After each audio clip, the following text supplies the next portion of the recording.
Hey friends, it's Emily from burlapkitchen.com where I'm all about simplicity. Tonight we're going to be making a fun Valentine's Day decoration, or I honestly think you could keep this one out all year round. We're going to be using some wood and also one of the heart wreath forms from Dollar Tree. So I cut down these pieces of wood and I made a few smaller ones for the back here that I'm just putting some wood glue on. The way I measure these, I just take my little wreath form down because depending on what size of wreath form you have, your wood's going to be a different size than mine. So I just take my wreath form down, lay it on my wood, and get an idea of how what size I want to cut my pieces. So I just added some wood glue and some hot glue to these just to secure them. And now I'm just going to take these little nails. When you're doing nails or screws, just make sure they're long enough they'll go into both pieces of wood, but not too long that they'll come through the front. So I'm just going to pound these in. Normally I use screws, but I actually think the nails worked better for this one. So I'm just going to add a few of these in place. Now that I have those in place, I'm going to put on my gloves and I am going to stain these boards front and back. I have no clue where that little V came from in the wood, but we're going to cover it up, so I'm not too concerned about it. So I'm just staining front and back. I'm using Minwax stain in the color Dark Walnut. And I'm going to do the back here real quick and stain that. And I just use an old rag and I just kind of wipe it on and then I wipe it off. So, so you guys will just have to bear with me tonight if I sound a little weird. I'm a little bit under the weather today and my voice is a little bit rough. So just bear with me tonight as I get through this one. We're just going to finish up staining this. Now I'm going to dry it a little bit and now we're going to set this aside for a little bit. Then I have these coffee dyed flour sacks. And I'm just cutting the ends off. Save those because they make really cute ribbon for stuff. I'm just cutting all the edges off. There's like a thick edging that goes around them. And then I'm going to cut little slits. I want them all to be roughly the same size, but I'm not too worried they don't have to be perfect. So I'm just going to go the whole way down my flour sack, and then I'm just going to rip all these little strips. You can see how I'm just ripping them. I get questions about a lot where I get these flour sacks. I get them at Walmart in the tea towel aisle. So you can get them in the craft section, but they're cheaper with the tea towel section, if that makes, did I say that right? Okay, so now that I got them all cut up, now I'm going to fold them in half and cut them in half. And then we are actually going to fold them in half one more time and cut them in half. So I wasn't sure how long, I didn't want them to get too short that I wasn't able to tie them. So that's why I did it kind of one step at a time. So then I'm just going to tie this one on, make sure it fits right. And I see it fits really good. So I'm going to cut the rest of these. So again, you just want to cut them in half and then in half again. So I'm just grabbing a big stack of these and we're just going to cut them down quick.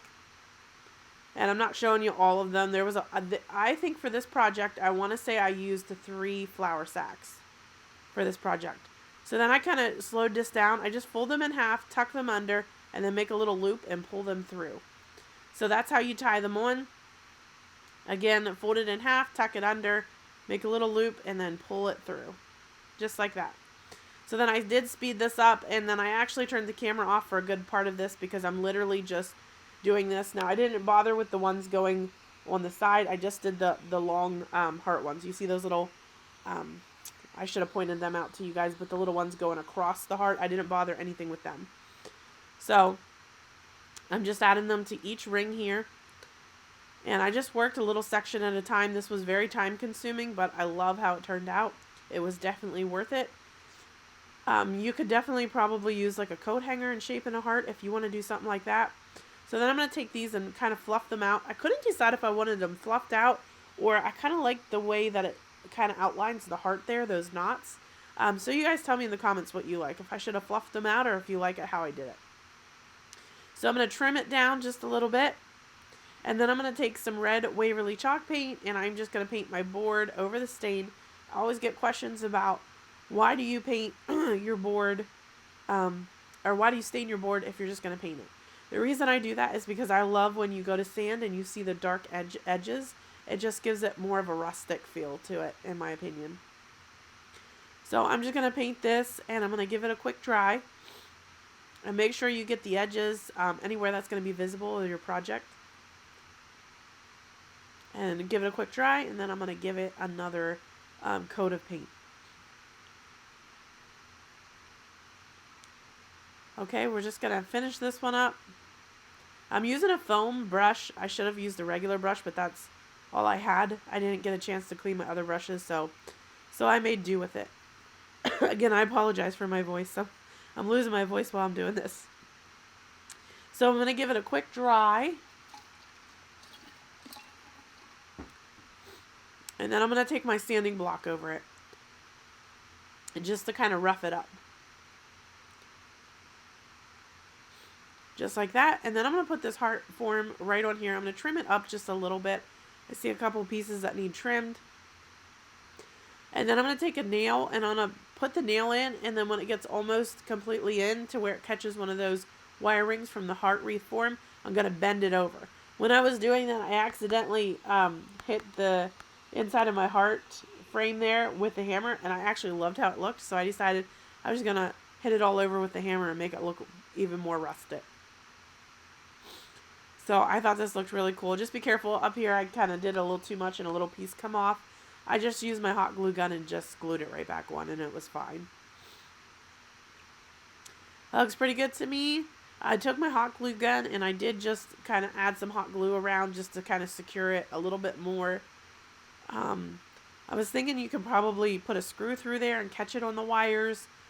That might work too. And now that we have that all glued, it's looking pretty good to me. I'm going to add just a few more spots of glue here. And just hold it down in place until it dries. That looks pretty good. That's it, guys. I hope you enjoyed this fun DIY. For more crafts just like this, please visit burlapkitchen.com. Thank you.